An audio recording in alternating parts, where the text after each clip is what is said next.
অ্যাপের মাধ্যমে ride sharing প্রথম শুরু হয় 2011 সালে নিউ ইয়র্ক শহরে। ব্যাপক জনপ্রিয়তায় তা ছড়িয়ে পড়ে বিশ্বের অন্যান্য বড় শহরেও।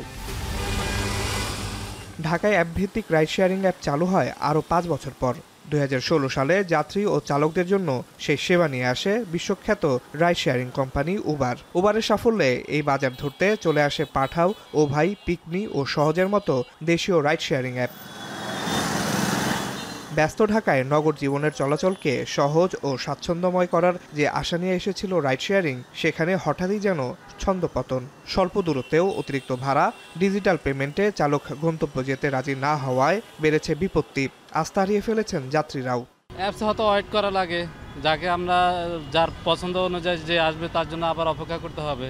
এই জন্য যখন ইমার্জেন্সি থাকে তখন আমরা এইভাবে চলে যাই। আমি ডাইরেক্ট যাই, রাস্তায় রাইড শেয়ার তো অ্যাভেলেবেল পাওয়া যায়। যে বলি ভাই আমি যাব, কত টাকা নেবেন? 200 বলে আমি 150 টাকা দিয়ে চলে যাই। গল্প আছে মুদ্রার ও পিঠেও। দেশ জুড়ে অনলাইন রাইড শেয়ারিং প্ল্যাটফর্মগুলো শুরুতে অ্যাপের মাধ্যমে যাত্রী সেবা দিলেও কঠোর নজরদারির অভাবে ভেস্তে যেতে বসেছে অল্প দিনে জনপ্রিয়তা পাওয়া এই সেবা মাধ্যমটি। যাত্রীদের বিপদের সুযোগ বুঝে এখন অনেক চালকই চুক্তিতে যাচ্ছেন। অ্যাপসে কল না আসলে কলের অপেক্ষা করে না। যাত্রী যখন আসে, অনেক যাত্রী আছে যে অ্যাপস ব্যবহার নিজেরা করে না, সামনে গাড়ি পাইলে জিজ্ঞাসা করে যাইবেন কিনা, তো অনেক কন্ট্রাক্টে যাওয়া হয়।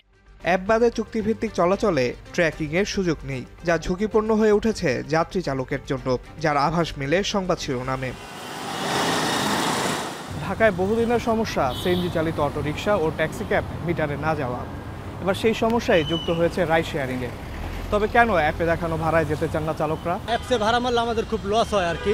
যেমন আমরা পার কিলো তো পাই 10 টাকা, আর আমরা যদি লোকালে যদি আপনার ভাড়া কথা কন্ট্রাক্টে যদি ইউজ করি, তাহলে আমাদের আপনার পার কিলোতে 20 টাকা পড়ে। ধরেন 127 টাকা আসছে, আমি জ্যামে পইরেই রয়েছি, সে আমাকে পারলে 27 টাকাই দেয়, ওই 30 টাকা দেয়। কিন্তু আমি যদি এইটা কন্ট্রাক্টে একটু মারি, তাহলে দেখা গেছে সেটা 27 টাকার জায়গায় 150 টাকা হবে।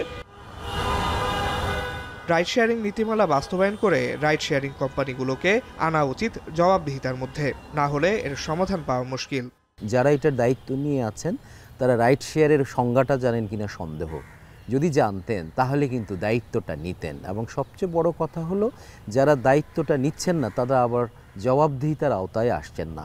পুরো পৃথিবী এই অমিত সম্ভাবনাটাকে কাজে লাগিয়ে ব্যক্তিগত গাড়িকে কমিয়ে নিয়ে আসতেছে। সেই জায়গাটার মধ্যে আমরা পুরো উদাসীন হয়ে থাকছি এবং একটা বিশৃঙ্খল অবস্থা তৈরি হচ্ছে। বর্তমানে উবার, পাঠাও ও সহজসহ 15টি নিবন্ধিত রাইড শেয়ারিং প্রতিষ্ঠান রয়েছে দেশে। এর মধ্যে অনেকেই লাইসেন্স নিয়েও অবস্থা বিবেচনায় কার্যক্রম শুরু করেননি, আর বাকি প্রতিষ্ঠানগুলো বন্ধ হয়েছে লোকসানে। ফলে টিকে আছে মাত্র 2 থেকে 3টি প্রতিষ্ঠান। আসিফ ইকবাল খান, এখন, ঢাকা। বিশ্বের সর্বাধুনিক প্রযুক্তিতে প্রস্তুতকৃত Arik silver wash detergent powder 500 গ্রাম মাত্র 70 টাকা। রিমার্ক।